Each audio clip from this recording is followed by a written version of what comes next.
అద్భుతాలు చేసే వాక్యం, స్వస్థతలు జరిగించే వాక్యం, స్వస్థతలు జరిగించు వాక్యం. ప్రియ సహోదరి సహోదరుడా, ఈరోజు దేవుని మాట. మొదటి రాజులు 18:21. ఎన్నాళ్ళ మట్టుకు మీరు 2 తలంపుల మధ్య తడబడుచున్నారు. ఇశ్రాయేలీయులను విగ్రహారాధన ఆపడానికి తనకు ముందున్న ప్రవక్తలందరికంటే ఒక గొప్ప సాహసమైన కార్యం చేశాడు. అహాబు రాజు ఎదుట ఏలియా నిలబడ్డాడు. ఈ విషయాలన్నీ మనం చెప్పుకోకముందు ముందు సంఘటనలు చెప్పుకుందాం. మొదటి రాజులు 17:1 ఈ సంవత్సరం మంచైన వర్షమైన కురవదని ప్రకటించాడు. ఆ విధంగా మంచి వర్షం లేకపోవడంతో గడ్డి లేదు. గడ్డి లేకపోతే పశు సంపద అంతా చనిపోతుందని దైవభక్తి గల ఉపధ్యాన్ని పిలిపించి ఈ అహాబు చెప్తాడనమాట. నీవు ఒక దిశగా వెళ్ళు, నేను ఒక దిశగా వెళ్తాము, ఇద్దరం దేశమంతా సంచారం చేద్దామని పంపిస్తాడు. ఏలియా అహాబుని దర్శిస్తానని చెప్పడం, అహాబుని దర్శించడం, సహచరులు యెజబెలు పోషించున్న ఆ బయలు ప్రవక్తలను అందరినీ 450 అషేరాదేవి ప్రవక్తలను 400 మంది బయలు ప్రవక్తల్ని తీసుకురమ్మని కర్మేలు పర్వతానికి సమకూర్చమని చెప్తాడు. అయితే అహాబు ఇశ్రాయేల్ అందరినీ ఆ కర్మేలు పర్వతానికి సమకూర్చాడు. అప్పుడు ఏలియా జనులందరి దగ్గరికి వచ్చి, యెహోవా దేవుడైతే ఆయనను అనుసరించండి, బయలు దేవుడైతే ఆయనను అనుసరిద్దాం, ఏ దేవుడు నిజమైన దేవుడో తేల్చుకుందామని సవాల్ వేస్తాడు. 2 ఎడ్లను సిద్ధం చేసి ఒకదాని తునకలుగా చేసి క్రింద అగ్ని లేకుండా కట్టెల మీద ఉంచి మీ దేవుని ప్రార్థన చేయండి అని చెప్పి అంటాడు. వాళ్ళందరూ ఆ దేవత పేరు పెట్టి ప్రార్థించడం మొదలుపెట్టారు. వాళ్ళు గంతులు వేస్తూ వాళ్ళు కోసుకుంటూ రక్తాల కారణంతగా శస్త్రతోటి కత్తులతోటి అంతా చేసుకుంటున్నా కానీ ఆ బయలు దేవత నిజమైన దేవత కాదు కాబట్టి వీరు మరి ఇంతమంది 850 మంది చనిపోతారని దానికి ఏమి దిగులు లేదు కాబట్టి ఏ విధమైన ప్రత్యుత్తరం ఇవ్వలేకపోయింది. అది శక్తి లేనిది కాబట్టి ఏమి చేయలేకపోయింది.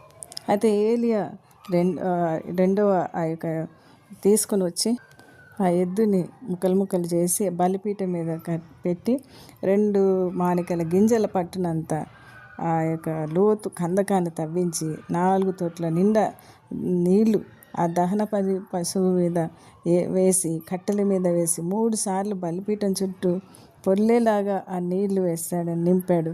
అంటే దాని అర్థం ఏంటంటే ఇది అసాధ్యం. నీళ్ళతో నిండిన కట్టెలు కానీ నీళ్ళతో నిండిన మాంసం కానీ అది కారణం అన్నది అసాధ్యం. అట్లాంటి అసాధ్యమైన కార్యం వీరికి చూపిస్తే కానీ దేవుడు నమ్మరని ఆ విధంగా చేస్తాడు. అబ్రాహాం ప్రార్థన చేయడం మొదలు పెడతాడు. అబ్రాహాం ఇస్సాకు, ఇశ్రాయేలు దేవా, ఇశ్రాయేలుకు నీవు దేవుడివై ఉన్నావని, నేను నీ సేవకునై ఉన్నానని, ఈ కార్యములన్నీ నీ చేతనే, నీ సెలవు చేతనే చేస్తుందని ఈ దినమును కనపరుచుకోమని యెహోవాకు ప్రార్థన చేయగానే అగ్ని దహన బలి పశువును కట్టెలను రాళ్ళను బుగ్గి చేసి దహించి వేసిందండి. కందకములన్నీ నీళ్లతో అదే ఆరిపోయేలా చేసింది. జనులందరూ యెహోవా దేవుడు, యెహోవా దేవుడు అని కేకలు వేశారండి. నీళ్ళలో ఉన్న కట్టెలు కాలడం అసాధ్యం. రాళ్ళు ఈ బుగ్గి ఈ దహించబడ్డం అనేది, రాళ్ళు దహించబడేది ఎక్కడ మనం చూసి విని ఎరగము. కాబట్టి మనుషులందరూ ఈ రాతి హృదయాలు ఉన్న ఈ మనుషులు అగ్ని దిగి వచ్చి వారిని ఒప్పింపజేసిందండి. ఏలియా వాళ్ళందరినీ హతమార్చాడు. ఎందుకు? కారణం ఏంటి అంటే యథా రాజా తదా ప్రజ అన్నట్లు రేపు మళ్ళీ యెజబెలు వాళ్ళందరినీ కూడా తిప్పివేస్తుంది. అందుకే వానొక్కని కూడా ఉండనీయలేదండి. తర్వాత విస్తారమైన వర్షం వచ్చినట్లు ధ్వని వస్తుంది, నువ్వు భోజనం చేయి అని అహాబుని పంపేస్తాడు.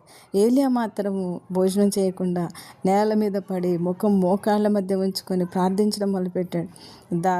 దాసిని పంపిస్తాడు, సముద్రం వైపు చూడు, మేఘం కనబడుతుందా అని.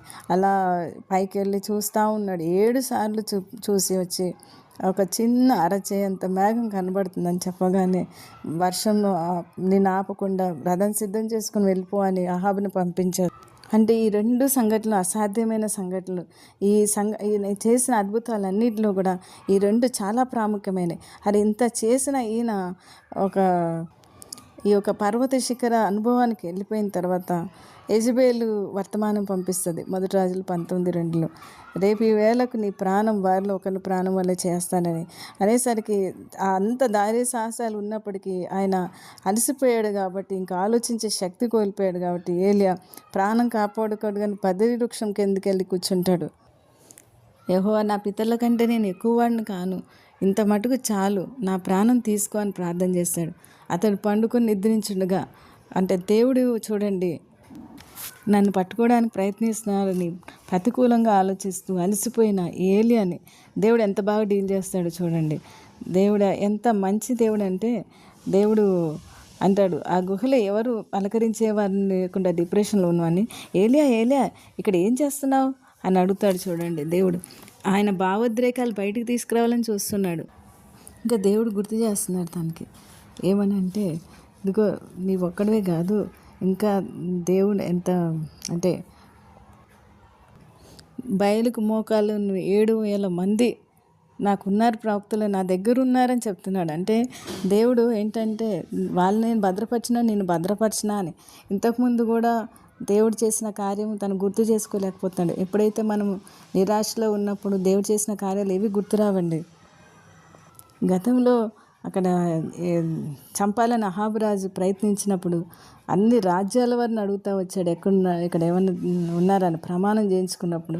అలాంటి ఆ సమయంలో దేవుడు ఆ కెరూబు వాగు దగ్గర ఎట్లా దాచిపెట్టాడో అవన్నీ గుర్తు చేస్తున్నాడు. దేవుడు గుర్తు చేసుకోవడానికి ఆయనకి ఆ సమయంలో గుర్తు రావట్లేదు. నిరాశ, భయం, ఇతరులు ఏమి ఆలోచిస్తున్నారు, ఏమి అనుకుంటున్నారు అని భయం, ఈ ఒంటరితనం ఇలాంటివి ఉన్నప్పుడు ఏవి గుర్తురావండి. ఏలియాకి ఇంకా దేవుడు ఆ గుహలో అలసిపోయి పండుకున్నప్పుడు ఆహారం పెట్టాడండి, దేవదూతను పంపించి. ఆ దేవదూత ఆయన ముట్టి ఆయనకి ఆహారం పెట్టడం, ఆ యొక్క రొట్టె పెడితే ఆయన మంచి నీటి బుడ్డిని చూసి తాగడం, 2 సార్లు అలా చేసి నీకు శక్తికి మించిన ప్రయాణం ఉంది లే అని అంతని పురుగొల్పడం, ఇవన్నీ మనం చూస్తాం. అంటే దేవుడు ఒంటరిగా ఎవ్వరు కనబడిన ప్లేస్లో కూడా నేను దర్శిస్తాడని, నీకు ఆహార పానీయాలు ఇచ్చి తృప్తిపరుస్తాడని నువ్వు నమ్మాలి. నువ్వు ఏ డిప్రెషన్లో ఉన్నా ఆయనే నిన్ను ముట్టి బయట తీసుకొస్తాడని మీరు విశ్వసించాలి ఈ దినం. మా ప్రియ పరలోకపు తండ్రి, నీ బిడ్డలు ఎంతమంది అయితే ఈరోజు ప్రభా ఈ వర్తమానం వింటున్నారో, ఎంతోమంది అయితే తండ్రి ఇతరుల గురించి ఆలోచిస్తూ ఏమి ఆలోచిస్తున్నారో, ఎందుచేత డిప్రెషన్లోకి వెళ్ళిపోతున్నారో, ఒంటరితనంతో భయపడుతున్నారో, ఉద్యోగం చేయాలనో లేదో అని అదొక ఆలోచనలతోటి డిప్రెషన్లో ఉంటున్నారు. లేవా ఎగ్జామ్స్కి చదువుతూ పాస్ అవుతానో లేదో అని భయం, వివాహమైన వారైతే వివాహం గురించి నిలబెట్టుకోవడానికి ప్రయత్నాల్లో విఫలమైపోతున్నామని భయం, పెళ్ళి కాని వారైతే పెళ్ళి జరుగుతుందా, ఎలాంటి వ్యక్తి వస్తాడని ఇలాంటి భయాలతోటి ఎన్ని సతమతమతులు ఉన్నారో, లేకపోతే నిజమైన దేవుడు ఏ దేవుడు అని 2 ఆలోచనలు ఉన్నారో వారందరినీ ఈ దినం దర్శించి ప్రభా, వారితో మాట్లాడు ప్రభా, వారిని హస్తంతో ముట్టి బాగు చేయండి, వారి భావోద్రేకాలను కంట్రోల్ చేయండి. నీ ఆహారం పైనుండి వచ్చే ఆహారం తండ్రి దేవా, అది ఎంతో శక్తివంతమైంది, ఎంతో బలవంతమైంది. ఈ ఆహారం తిన్నవాళ్ళు నిత్య జీవంలోకి జీవించరు కానీ తండ్రి, నీ ఆహారం తండ్రి శక్తికి మించిన ప్రయాణం చేయించేది ప్రభా. అట్టి ఆహారంతో నీ బిడ్డలను బలపరచండి. నీ శక్తిని, నీ బలాన్ని, నీ యొక్క తండ్రి సన్నిధిని వారికి ఉంచమని యేసు నామమున నడుచున్నాం తండ్రి. Amen, amen, amen.